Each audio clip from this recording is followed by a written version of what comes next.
నమస్కారం, సిటీ న్యూస్కి స్వాగతం. నేను మీ రామ్చంద్.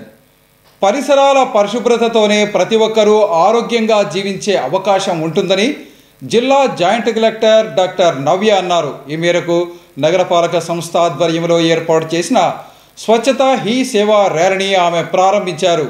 కర్నూలు నగరపాలక సంస్థ ఆధ్వర్యంలో స్వచ్ఛత హీ సేవ 2024 భాగంగా కలెక్టరేట్ నుండి రాజ్ విహార్ వరకు ర్యాలీ మానవహారం కార్యక్రమాన్ని జాయింట్ కలెక్టర్ ప్రజాప్రతినిధులు ప్రారంభించారు. ఈ సందర్భంగా జాయింట్ కలెక్టర్ డాక్టర్ బి నవ్య మాట్లాడుతూ ప్రధానమంత్రి సూచనల మేరకు స్వచ్ఛత హీ సేవ 2024 అనే కార్యక్రమాన్ని దేశవ్యాప్తంగా ప్రారంభించడంతో పాటు మన జిల్లాలో కూడా 15 రోజులు వరకు నిర్వహించుకోవటం జరుగుతుందని అన్నారు.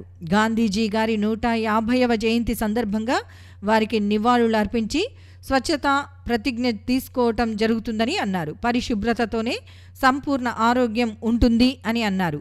ఈ కార్యక్రమం 3 విభాగాలుగా విభజించి నిర్వహించడం జరుగుతుందని, అందులో ముందుగా జన్ భగీదారీ ద్వారా ప్రజలు కూడా ఈ కార్యక్రమంలో పాలు పంచుకునేలా అవగాహన కల్పిస్తామని, ఇందులో ప్రజలు కూడా భాగస్వామ్యం కావాలన్నారు.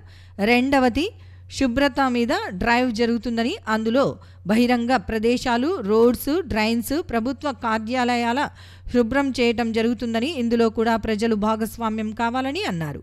మూడవ కార్యక్రమంలో సఫాయి కర్మచారీలతో కలిసి వివిధ కార్యక్రమాల్లో పాలు పంచుకోవటం జరుగుతుందని అన్నారు. ఈ కార్యక్రమంలో భాగంగా మానవహారంగా ఏర్పడి స్వచ్ఛతపై అందరికీ అవగాహన కల్పించడం జరిగిందని అన్నారు. అదేవిధంగా ప్రతి గ్రామ పంచాయతీలో మండల స్థాయి సిబ్బందితో పాటు జిల్లా స్థాయి అధికారులు, ప్రజలు పెద్ద ఎత్తున పాల్గొనాలని అన్నారు. పాణ్యం శాసనసభ్యులు గౌరీ చరితారెడ్డి మాట్లాడుతూ గౌరవ ప్రధానమంత్రి గారి పిలుపు మేరకు దేశవ్యాప్తంగా స్వచ్ఛత హీ సేవ 2024 కార్యక్రమాన్ని ప్రారంభించడం జరుగుతుందని, అందులో భాగంగా మన జిల్లాలో సెప్టెంబర్ 17వ తేదీ నుండి అక్టోబర్ 2వ తేదీ వరకు కార్యక్రమాన్ని నిర్వహించుకోవటం జరుగుతుందన్నారు. ఈ కార్యక్రమం యొక్క ముఖ్య ఉద్దేశం గ్రామాలు, పట్టణాల పరిశుభ్రతగా ఉంచుకోవటం అని, తద్వారా గాంధీజీ కలలు కన్న అభివృద్ధిని సాధించే అవకాశం ఉంటుందని అన్నారు. ప్రధానమంత్రి గారు ఎక్కువ శాతం పర్యావరణంపై దృష్టి సారించి స్వచ్ఛ భారత్ లాంటి కార్యక్రమాలు కూడా అమలు చేయడం జరిగిందని అన్నారు. పర్యావరణం వాడకాన్ని తగ్గించాల్సిన అవసరం ఎంతగానో ఉందన్నారు. జిల్లాలో ఎక్కువ శాతం గోవులు ఉన్నాయని, అవి ఆహారం కోసం ప్లాస్టిక్ సంచులను తినేయటం వల్ల ఎన్నో అనారోగ్య సమస్యలకు గురై మృత్యువాత పడటం జరుగుతోందని, ఇందుకు ప్లాస్టిక్ వాడకాన్ని సాధ్యమైనంత తగ్గించాలని అన్నారు. ఇళ్ల పరిసర ప్రాంతాలను పరిశుభ్రంగా ఉంచుకోవటం ద్వారా ఆరోగ్యాన్ని కాపాడుకోవచ్చని చెప్పారు. అదేవిధంగా చెట్లను పెద్ద ఎత్తున ప్రభుత్వ కార్యాలయాలు, పాఠశాలలు, కళాశాలల్లో వన సంరక్షణ మన సంరక్షణగా భావించి చెట్ల పెంపకం చేపట్టాలన్నారు. చెత్త సంపద తయారీ కేంద్రాల ద్వారా నిరుపయోగంగా పడేస్తున్న వాటి ద్వారా ఎరువులు లాంటి సంపదను తయారు చేయటం జరుగుతుందని, వీటిని ఉపయోగించుకునేలా ప్రజలకు అవగాహన కల్పించాలని అన్నారు. కోడుమూరు శాసనసభ్యులు బొగ్గుల దస్తగిరి మాట్లాడుతూ స్వచ్ఛత హీ సేవా కార్యక్రమం ఈ రోజు నుండి ప్రారంభించుకుంటున్నామని, ఈ కార్యక్రమం అక్టోబర్ 2వ తారీఖు వరకు నిర్వహించుకుంటామని అన్నారు. పర్యావరణాన్ని పరిశుభ్రంగా ఉంచుకోవాలని, వాతావరణం పొల్యూషన్ కాకుండా ఉంచుకోవాల్సిన బాధ్యత మనందరిపై ఉందన్నారు. అంతేకాకుండా మన నిత్య జీవితంలో ప్లాస్టిక్ను వినియోగించుకుంటున్నామని, వినియోగించుకున్న అనంతరం ఈ ప్లాస్టిక్ మట్టిలో కుళ్ళిపోకుండా అలాగే ఉండిపోతుంది. దీనివల్ల క్యాన్సర్ వ్యాధి వచ్చే అవకాశం ఉంది. కావున ప్లాస్టిక్ వాడకాన్ని పూర్తిగా నిషేధించుకోవాలని తెలియజేశారు. పారిశుద్ధ్య కార్మికులు చెత్త సేకరణకు ఇండ్ల వద్దకు వచ్చినప్పుడు తడి చెత్త, పొడి చెత్తను వేరు చేసి పారిశుద్ధ్య కార్మికులకు అందజేయాలని అన్నారు. వీటి ద్వారా చక్కటి ఎరువును తయారు చేసుకోవచ్చన్నారు. వీటన్నింటినీ ప్రజలకు తెలియజేయటం కొరకే ప్రస్తుతం స్వచ్ఛతా హీ కార్యక్రమం ద్వారా ర్యాలీని నిర్వహించి ప్రజలకు అవగాహన కల్పించాలనే ఉద్దేశంతో ఈరోజు ర్యాలీని కూడా నిర్వహించుకుంటున్నామని శాసనసభ్యులు తెలియజేశారు. ఇన్ఛార్జ్ మున్సిపల్ కమిషనర్ రామలింగేశ్వర్ మాట్లాడుతూ స్వచ్ఛతా హీ సేవ 2024 కార్యక్రమంలో భాగంగా చెత్తను ఎక్కడా పడేయకుండా తడి, పొడి చెత్తగా విభజించి నగరపాలక సంస్థకు ఇవ్వటం ద్వారా సేంద్రియ ఎరువులు తయారు చేయటం జరుగుతుందని అన్నారు. డంపింగ్ యార్డులో పొడి చెత్త ద్వారా వేస్ట్ టు ఎనర్జీ ప్లాంట్ను కూడా ఏర్పాటు చేయటం జరుగుతుందని అన్నారు. ప్లాస్టిక్ కవర్లు, ప్లాస్టిక్ పేపర్స్ వాడకం వల్ల పర్యావరణం ఇబ్బందికి గురయ్యే అవకాశం ఉంటుందన్నారు. దీనికి ప్లాస్టిక్ వాడకాన్ని పూర్తిగా తగ్గించాలన్నారు. తప్పనిసరిగా చెట్ల పెంపకం చేపట్టాలన్నారు. గతంలో నగరపాలక సంస్థ ఆధ్వర్యంలో ఒకే రోజు 70,000 మొక్కలను నాటడం జరిగిందని అన్నారు. ఈ కార్యక్రమంలో వివిధ కార్యక్రమాల ద్వారా అందరూ పాలు పంచుకోవాలని తెలియజేశారు. అంతకుముందు ఈ కార్యక్రమాన్ని జాయింట్ కలెక్టర్, ప్రజాప్రతినిధులు జెండా ఊపి కార్యక్రమాన్ని ప్రారంభించారు. స్వచ్ఛతా హీ సేవ 2024 కార్యక్రమంలో భాగంగా పోస్టర్లను ఆవిష్కరించి రాజ్ విహార్ కూడలి వరకు జాయింట్ కలెక్టర్లు, ప్రజాప్రతినిధులు, అధికారులు ర్యాలీ నిర్వహించిన అనంతరం మానవహారంగా ఏర్పడి పర్యావరణాన్ని సంరక్షించడంలో భాగస్వాములం అవుతామని ప్రతిజ్ఞ చేశారు. కార్యక్రమంలో DSDO Bhupathirao, DPO Nagaraju Naidu, Mepma PD Naga Sivaleela, DRDA PD Saleem Basha, పురపాలక సంఘం, పారిశుద్ధ కార్మికులు, సచివాలయ, నగరపాలక సంస్థ సిబ్బంది, సంబంధిత శాఖల అధికారులు తదితరులు పాల్గొన్నారు. ప్రైమ్ మినిస్టర్ పిలుపు మేరకు దేశమంతటా కూడా ఈ క్యాంపెయిన్ జరుగుతుంది. అందులో భాగంగా మన కర్నూలు జిల్లాలో కూడా ఈరోజు మనం లాంచ్ చేసుకుంటున్నాం. ఈ రోజు నుంచి ఒక 15 రోజులు అంటే అక్టోబర్ 2 గాంధీ జయంతి, 150వ గాంధీ జయంతిని పురస్కరించుకొని మనం ఆ రోజు ఈ స్వచ్ఛతా ప్లెడ్జ్ అనేది తీసుకుంటాం, ఆయనకి నివాళులు అర్పిస్తాం. ఇందులో భాగంగా కమిషనర్ గారు చెప్పినట్టు ఈ క్యాంపెయిన్ 3 కాంపోనెంట్స్లో రన్ అవుతుంది. మొదటిది అవేర్నెస్, జన భాగీదారి అంటే పబ్లిక్ పార్టిసిపేషన్ ఎంకరేజ్ చేస్తాం. రోజు ఒక అవేర్నెస్ డ్రైవ్ జరుగుతుంది, ప్రజలు యాక్టివ్గా పార్టిసిపేట్ చేయాలి.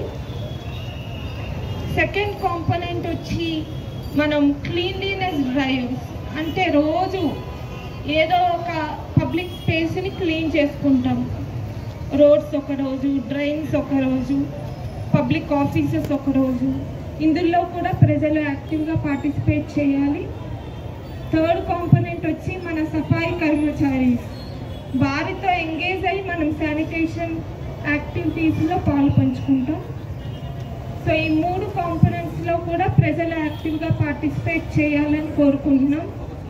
అలాగే ఈరోజు మనం మొక్కలు నాటుతాం. అలాగే హ్యూమన్ చైన్ మానవహారం కూడా ఇక్కడి నుంచి ప్రారంభిస్తాం.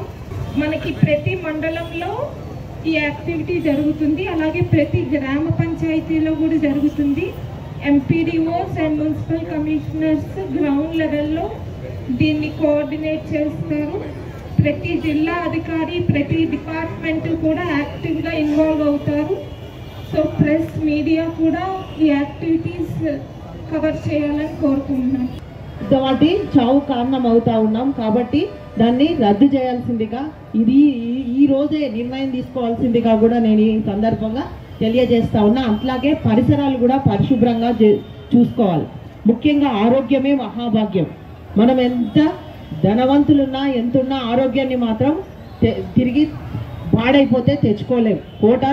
కోట్లకు అధిపతులు ఉంటారు, కానీ ఆరోగ్యంకి ఇచ్చినంత విలువ. కాబట్టి ఎప్పుడైతే మన పరిసరాలు పరిశుభ్రంగా ఉంటాయో అప్పుడే మనము ఆరోగ్యంగా ఉంటాం. అంతేకాకుండా మొక్కలు నాటడం, మనము మీకు అందరికీ తెలుసు, మొన్ననే మనం వన మహోత్సవం కూడా జరిగింది. ఆ రోజు కూడా వీలైనంత చోట ఎక్కడెక్కడైనా ప్రభుత్వ కార్యాలయాల్లో, ఆఫీసులలో, స్కూళ్ళల్లో దీనివల్ల క్యాన్సర్ కారకాలు అలాగే ఎన్నో రోగాలు కూడా వచ్చే అవకాశం ఎక్కువగా ఉంటుంది. అందుకే ప్లాస్టిక్ వాడకుండా దానికి ఆల్టర్నేటివ్గా దాని యొక్క మామూలుగా జూటు వస్తువులు కానీ అలాంటివి వాడితే చాలా మంచిగా ఉంటుందని తెలియజేస్తున్నాను. అలాగే చెత్త, తడి చెత్త, పొడి చెత్త ద్వారా ఈ యొక్క ఎరువులని తయారు చేసుకోవచ్చు. ఇలా ఎన్నో పచ్చదనం, పరిశుభ్రత కార్యక్రమాలు ఇలాంటివి ఇంకా ముందుగా చెట్లు నాటడాలు ఇలాంటి కార్యక్రమాల ద్వారా మన యొక్క పచ్చదనం, పరిశుభ్రతగా ఉండాలని కోరుకుంటూ ఈ అవకాశం ఇచ్చినటువంటి ప్రతి ఒక్కరికి నా యొక్క నమస్కారం. యోగి వేమన పద్యాల గొప్పతనాన్ని విస్తృతంగా ప్రచారం చేస్తున్నట్లు కర్నూలు జిల్లా యోగి వేమన భావ ప్రచార సమితి గౌరవ అధ్యక్షులు కృష్ణారెడ్డి, అధ్యక్ష కార్యదర్శులు రంగా రవికుమార్, సత్యనారాయణ రెడ్డి తెలిపారు. ఈ మేరకు నగరంలోని వివిధ పాఠశాలల్లో విద్యార్థులకు 600 యోగి వేమన శతకం పుస్తకాలను పంపిణీ చేశారు.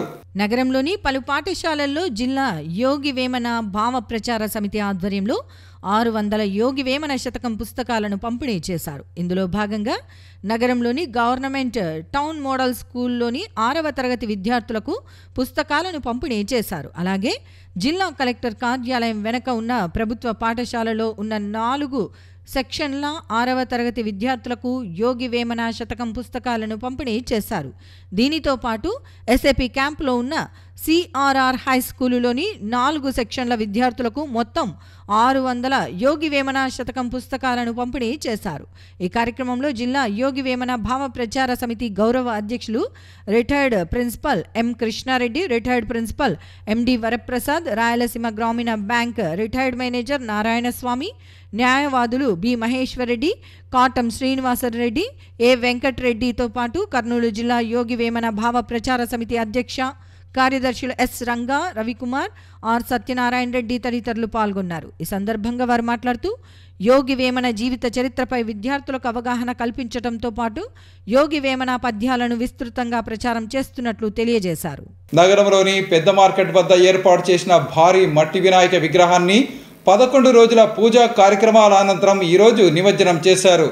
ప్రతి ఏడాది మట్టి వినాయకుని విగ్రహ విశిష్టతను వివరిస్తూ ఇక్కడ భారీ మట్టి వినాయక విగ్రహాన్ని ఏర్పాటు చేస్తున్నారు. నగరంలోని పెద్ద మార్కెట్ వద్ద ఏర్పాటు చేసిన భారీ మట్టి వినాయక విగ్రహాన్ని 11 రోజుల పూజా కార్యక్రమాల అనంతరం ఈరోజు నిమజ్జనం చేశారు. నగరంలో ప్రతి సంవత్సరం పెద్ద మార్కెట్ వద్ద భారీ ఎత్తున మట్టి వినాయక విగ్రహాన్ని ఏర్పాటు చేస్తున్న విషయం అందరికీ తెలిసిందే. ఇందులో భాగంగా ఈ ఏడాది కూడా దత్తాత్రేయ స్వరూపంతో భారీ మట్టి వినాయక విగ్రహాన్ని నిర్వాహకులు ఏర్పాటు చేశారు. నగరంలో అన్ని విగ్రహాలను 9 రోజుల పూజల అనంతరం నిమజ్జనం చేయగా ఇక్కడి విగ్రహాన్ని 11 రోజుల అనంతరం నిమజ్జనం చేయటం విశేషం. కార్యక్రమానికి సహకరించిన ప్రతి ఒక్కరికి విగ్రహ నిర్వాహకులు ధన్యవాదాలు తెలిపారు. వినాయకుని ఆశీస్సులతో ప్రజలందరూ సుఖ సంతోషాలు, శాంతి సౌభాగ్యాలతో జీవించాలని ఆకాంక్షించారు. అందరం కలిసి మేము కమిటీ వారం కలిసి అందరం కలిసి మేము ఇక్కడ 5వ సంవత్సరం నిర్విఘ్నంగా మేము చేయడం జరిగింది. అదేవిధంగా ఇక్కడ దత్తాత్రేయుడు అనే ఒక కాన్సెప్ట్తో మేము దత్తాత్రేయుడు స్వామి కాన్సెప్ట్తో మేము ఇక్కడ ముందుకు వెళ్ళాము. ఆయన మట్టి విగ్రహం తయారు చేయడం ఇక్కడ మహా విశేషం. ఇక్కడ అదేవిధంగా ఇక్కడ మట్టి విగ్రహం తయారు చేసి ఇక్కడ మేము పూజలు అంటే అందరు 9 రోజులకి కర్నూలు 9 రోజులకి చేస్తే ఇక్కడ మేము 11 రోజులకి చేసాము. ఇక్కడ 11వ రోజు అంటే ఈరోజు మంగళవారం నాడు ఈరోజు మేము సాయంత్రం 4 గంటలకి ఇక్కడ నిమజ్జనం ఉంటుంది. భక్తులు చాలామంది వస్తారు. వాళ్ళకి అదేవిధంగా ఇక్కడ మేము ఇక్కడ త్రాగునీరు బార్కెట్స్ అన్ని ఏర్పాటు చేసి అదేవిధంగా పోలీసు వారు కూడా మాకు ఇక్కడ సహకరిస్తారు. చాలామంది ఫైర్ ఆఫీసర్ వచ్చి ముఖ్యమైన కార్యక్రమం మాకు ఇక్కడ ఫైర్ ఆఫీసర్లు వాళ్ళు వచ్చి నిమజ్జనం తుంగభద్ర పవిత్రమైన తుంగభద్ర నది తీరాన నీరు తీసుకొని అదే దాంతోనే మేము ఇక్కడ నిమజ్జనం చేయడం జరుగుతుంది. బి క్యాంపులో ఉన్న బీసీ భవన్ పునర్నిర్మించేందుకు అవసరమైన చర్యలు తీసుకుంటున్నామని కర్నూలు పార్లమెంటు సభ్యులు బస్తిపాటి నాగరాజు తెలిపారు.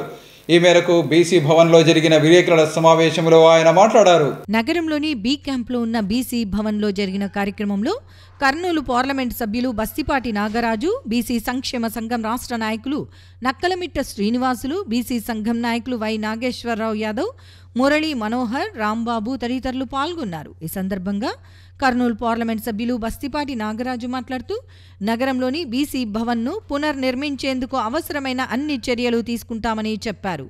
గతంలో తెలుగుదేశం పార్టీ అధికారంలో ఉన్న సమయంలో బీసీ భవన్ నిర్మాణం కోసం 5 కోట్ల రూపాయలను మంజూరు చేయటం జరిగిందని తెలిపారు. అయితే తరువాత ప్రభుత్వం మారటంతో ఈ కార్యక్రమం చేపట్టలేకపోయామని వివరించారు. గత ప్రభుత్వం బీసీ భవన్ నిర్మాణానికి సంబంధించి ఎటువంటి చర్యలు తీసుకోలేదని వివరించారు. ప్రస్తుతం టీడీపీ ప్రభుత్వం అధికారంలో ఉన్న నేపథ్యంలో బీసీ భవన్ను నిర్మించేందుకు అవసరమైన అన్ని చర్యలు తీసుకుంటామని వెల్లడించారు. తెలుగుదేశం ప్రభుత్వ హయాంలో బీసీలకు పెద్దపీట వేయటం జరుగుతుందని తెలిపారు. ఆ రోజు కూడా మేము గత ప్రభుత్వంలో బీసీ భవనం కట్టాలని చెప్పేసి మాకు అలాట్మెంట్ చేశారు. ఆ తర్వాత గత ప్రభుత్వంలో అది చాలా నెగ్లెక్ట్ చేశారు. దాన్ని చాలా మర్చిపోయారు. దాన్ని మా ప్రభుత్వం తెలుగుదేశం ప్రభుత్వం వచ్చింది కాబట్టి ఖచ్చితంగా బీసీ భవనం దాన్ని ఏర్పాటు చేసుకుంటాం. మా పాత్ర 5 కోట్ల రూపాయలు కూడా ఫండ్స్ శాంక్షన్ అయినాయి. ఆ భవనాన్ని ఖచ్చితంగా ఏది ఏమైనా కూడా ఈ గవర్నమెంట్లో ఫిలప్ చేస్తామని చెప్పేసి కూడా తెలియజేస్తున్నాను. అంతేగాక కులగణన కూడా తెలుగుదేశం పార్టీ ఖచ్చితంగా ఈ కులగణన కట్టుబడింది. కులగణన చేస్తే అప్పుడు ఈ బీసీ సోదరుల యొక్క సంఖ్యాబలం తెలిసి ఖచ్చితంగా రాబోయే రోజుల్లో చట్టసభల్లో బీసీల పాత్ర ఈ కర్నూలు జిల్లాలో అమోఘంగా ఉంటుందని చెప్పి తెలియజేస్తున్నాను. అంతేగాక ఈ బీసీ భవనం కూడా కొంచెం గత గతంలో నుంచి కూడా ఈ బీసీ భవన్ మేము ఎన్నో మీటింగ్లు చేసుకున్నామని చెప్పాను. దీనికి సంబంధించిన చిన్న చిన్న మరమ్మతులు ఉంటే కూడా ఖచ్చితంగా దీని సహకారాన్ని నా వంతు పాత్ర ఖచ్చితంగా చేస్తాను. ఎందుకంటే మేము 10 మందిమే బీసీలమంతా ఇక్కడ నుంచి ఈ ప్లాట్ఫారం నుంచి లేచిన వాళ్ళమే. కాబట్టి ఈ బీసీ భవనాన్ని తక్షణమే మేము ఆధునీకరించుకుని కూడా నా వంతు సహకారం ఖచ్చితంగా చేస్తానని చెప్పేసి తెలియజేస్తున్నాను. అంతేగాక తెలుగుదేశం పార్టీ 2024 ఎలక్షన్లో బ్రహ్మాండంగా గణనీయమైన మెజార్టీతో వచ్చింది. ఎందుకంటే తెలుగుదేశం పార్టీ పెట్టింది బడుగు బలహీన వర్గాల కోసం పెట్టిన పార్టీ. అందులో భాగంగా కర్నూలులో కూడా, కర్నూలు అయితేనేమి రాష్ట్ర వ్యాప్తంగా అయితేనేమి దామాషా ప్రకారం సీట్లను కేటాయించడంలో చంద్రబాబు గారు సక్సెస్ అయ్యారు. అందులో భాగంగానే తెలుగుదేశం పార్టీ 164 సీట్లు సాధించింది. కాబట్టి రాబోయే రోజుల్లో ఈ కర్నూలు పార్లమెంట్లో బీసీలు అధికంగా ఉన్నారు. ఎమ్మెల్యే సీట్లు అయితేనేమి, మళ్ళీ ఎంపీ సీట్లు అయితేనేమి, నామినేటెడ్ పోస్ట్ అయితేనేమి, ప్రతి ఒక్క సీట్ సాధనలో ఈ బీసీ భవన్ నుంచి మేమంతా ఒక ఐక్యతారాగంతో ఖచ్చితంగా బీసీలందరికీ న్యాయం జరిగేలా మేమంతా పాటుపడతామని చెప్పేసి తెలియజేస్తున్నాను. కల్లూరులోని కాళికాదేవి ఆలయంలో విశ్వకర్మ జయంతి వేడుకలను ఘనంగా నిర్వహించారు. ఈ సందర్భంగా భద్రకాళి సమేత వీరభద్రస్వామి కళ్యాణ మహోత్సవాన్ని వైభవంగా నిర్వహించారు. కల్లూరులోని కాళికాదేవి ఆలయంలో విశ్వకర్మ జయంతి వేడుకలను ఘనంగా నిర్వహించారు. ఈ సందర్భంగా భద్రకాళి సమేత వీరభద్రస్వామి కళ్యాణ మహోత్సవాన్ని వైభవంగా నిర్వహించారు. ఈ సందర్భంగా జరిగిన కార్యక్రమంలో ఆలయ కమిటీ ప్రతినిధులు వీరభద్ర ఆచారి, బాలకృష్ణమూర్తి ఆచార్య తదితరులు పాల్గొన్నారు. ప్రతి సంవత్సరం తమ ఆలయంలో విశ్వకర్మ జయంతి వేడుకలను ఘనంగా నిర్వహిస్తున్నట్లు వివరించారు.